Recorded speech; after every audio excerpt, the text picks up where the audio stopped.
Bismillahirrahmanirrahim. Assalamualaikum warahmatullahi wabarakatuh. Kami dari kelompok 4 akan menjelaskan hasil diskusi kami mengenai ODA, OHIDH, dan populasi berisiko dengan dosen pengampu Dr. Dian Gustanursal MKM. Next.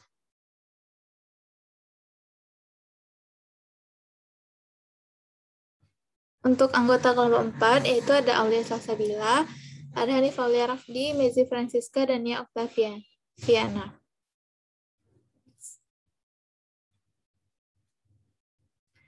Untuk outline pembahasan pada kesempatan kali ini ada 6 poin. Yang pertama, definisi ODH, OHIDH, dan populasi berisiko.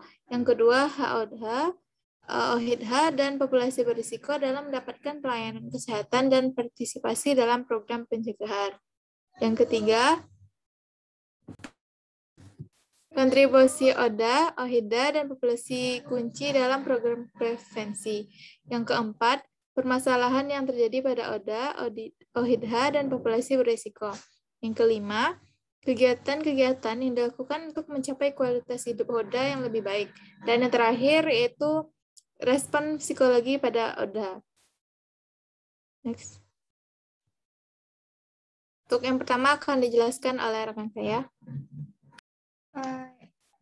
Yang pertama yaitu definisi. Next. Definisi dari HIV. HIV merupakan singkatan dari Human Immunodeficiency Virus. Disebut human karena virus ini hanya dapat menginfeksi manusia. Dan virus ini menurunkan kemampuan sistem kekebalan tubuh dan termasuk golongan virus karena salah satu karakteristiknya adalah tidak mampu mereproduksi diri sendiri, melainkan memanfaatkan sel-sel tubuh dari inangnya. Virus ini merupakan penyebab penyakit dari AIDS. Sedangkan definisi dari AIDS sendiri, AIDS kepanjangan dari Acquired Immunodeficiency Syndrome, disebabkan oleh virus HIV yang merusak sistem kekebalan tubuh. Itu sebabnya tubuh menjadi mudah terserang penyakit-penyakit lain yang dapat berakibat fatal. Misalnya infeksi akibat virus, yaitu seperti akibat virus dari cacing, jamur, protozoa, dan basi. AIDS yaitu kumpulan dari gejala penyakit atau sindrom yang didapat akibat turunnya kekebalan tubuh yang disebabkan oleh HIV. Berdasarkan beberapa definisi tersebut, dapat disimpulkan pengertian AIDS adalah sekumpulan gejala yang disebabkan oleh menurunnya sistem kekebalan tubuh yang disebabkan oleh virus HIV. Sedangkan ODA adalah orang dengan HIV atau virus yang menyerang sistem imunitas tubuh sehingga menyebabkan kondisi yang disebut dengan AIDS, yaitu sindrom atau kumpulan gejala penyakit akibat menurunnya sistem imunitas tubuh. Sedangkan OHIDH atau respon orang hidup dengan HIV/AIDS, yaitu anggota keluarga atau orang yang hidup bersama dengan ODA yang akan memberikan perhatian kepada ODA. Next.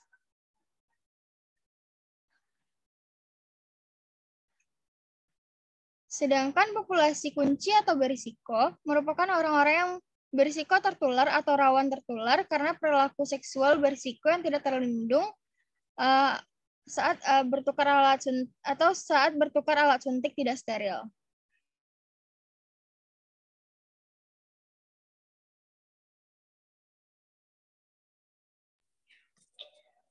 Baik, selanjutnya yaitu hak ODA, OHIDA, dan populasi berisiko dalam mendapatkan pelayanan kesehatan dan partisipasi dalam program pencegahan. Yang pertama, itu adalah layanan tes dan konseling HIV, di mana saat ini masih dalam bentuk konseling dan tes HIV sukarela. Dan ini dilakukan di sarana kesehatan seperti puskesmas dan klinik, VCT Mobile, maupun di LSM Peduli AIDS. Kemudian yang kedua yaitu layanan Provider Initiated Testing and Counseling atau PITC, merupakan salah satu layanan yang memudahkan dan mempercepat diagnosis, penatalaksanaan, dan sudah berkembang luas di sejumlah negara dengan tingkat epidemi HIV yang tinggi. Kemudian yang ketiga yaitu terminologi PITC yang digunakan dalam buku pedoman tersebut adalah suatu teks HIV dan konseling yang diinisiasi oleh petugas kesehatan kepada sarana layanan kesehatan sebagai bagian dari standar medis.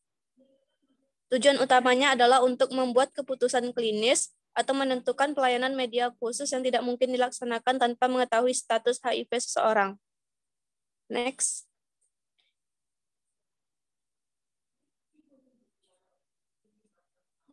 Next.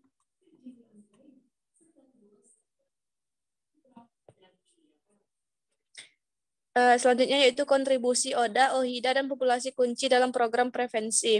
Yang pertama yaitu lahirnya kampanye HIV/AIDS di media jejaring sosial dengan nama #ODA Berhak Sehat atau #OBS di tahun 2010. Kemudian yang kedua yaitu upaya pencegahan penularan HIV/AIDS yang dilakukan ODA diawali dengan keterbukaannya kepada keluarga mengenai status HIV. Kemudian yang ketiga yaitu upaya ODA dalam melaksanakan pencegahan penularan HIV/AIDS, yaitu dengan pemakaian kondom, tidak melakukan seks bebas, serta ikut serta dalam PMTCT. Kemudian yang keempat yaitu ODA sebagai pendamping hidup ODA hendaknya terus-menerus mendorong ODA untuk hidup sehat dan rutin mengkonsumsi obat antiretroviral atau ARV. Kemudian selanjutnya yaitu permasalahan yang terjadi pada ODA, OHIDA, dan populasi berisiko.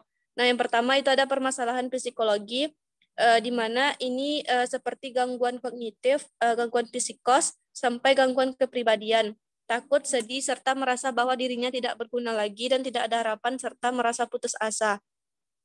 Kemudian yang kedua yaitu permasalahan sosial, di mana ini sering dialami oleh ODA, yaitu seperti diskriminasi, stigmatisasi, diberhentikan dari pekerjaan, perceraian, serta dijauhi dari keluarga dan kerabat.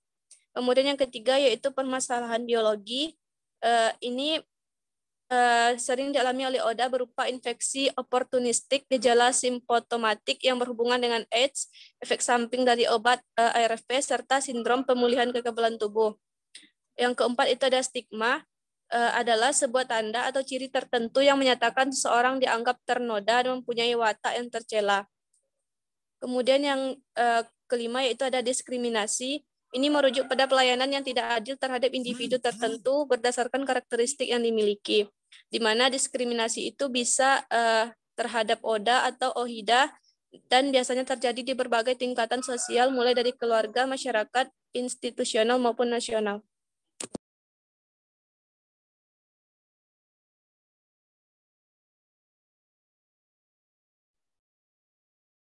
Selanjutnya, ada kegiatan-kegiatan yang dilakukan untuk mencapai kualitas hidup ODA yang lebih baik.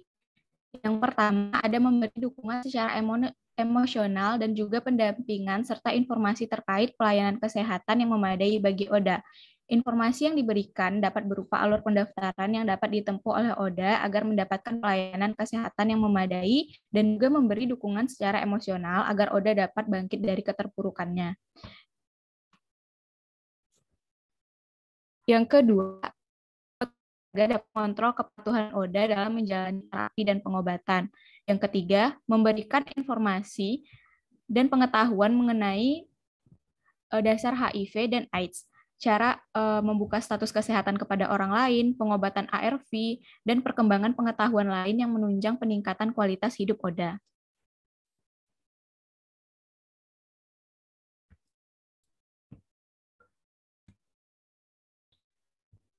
Selanjutnya ada respon psikologi pada ODA. Menurut Nursalam Kurniati Nunik, pada tahun 2007, pengalaman mengalami suatu penyakit, salah satunya penyakit kronis seperti HIV/AIDS, yang dapat mengakibatkan kemarahan, kecemasan, frustasi, ketakutan, rasa marah, dan ketidakpastian dengan adaptasi terhadap penyakit tersebut, dapat memunculkan respon psikologi sebagai berikut. Terdiri atas reaksi, proses psikologis, dan hal yang biasanya dijumpai. Yang pertama itu ada reaksi syok, kaget, atau guncangan batin. Proses psikologinya berupa merasa bersalah, marah, dan tidak berdaya. Dan hal yang biasa dijumpai itu adalah berupa rasa takut, hilangnya akal, frustasi, rasa sedih, dan kesusahan. Yang kedua ada mengucilkan diri dengan proses psikologis, merasa cacat, tidak berguna, dan menutup diri dari lingkungannya. Dan hal yang biasa dijumpai itu adalah berupa rasa khawatir untuk menginfeksi orang lain dan akan menjadi murung. Yang ketiga ada membuka status secara terbatas dengan proses psikologis. ingin tahu reaksi orang lain, pengalihan stres, dan ingin dicintai. Hal yang biasa dijumpai itu adalah berupa penolakan, stres, dan konfrontasi.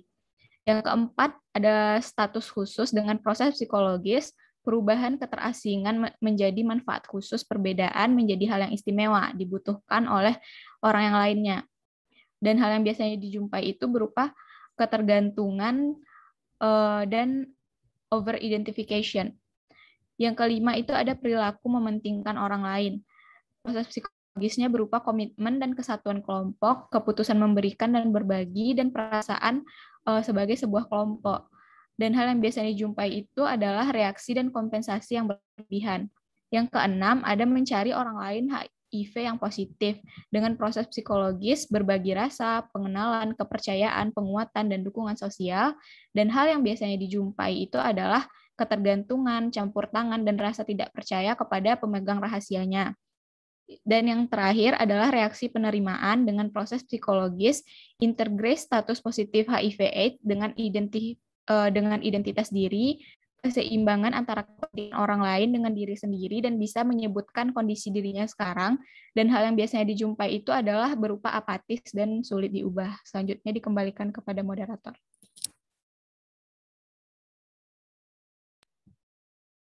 Baiklah, sekian presentasi dari kelompok kami. Mohon maaf apabila ada kesalahan, dan terima kasih atas perhatiannya. Saya sebagai moderator mohon diri. Assalamualaikum warahmatullahi wabarakatuh.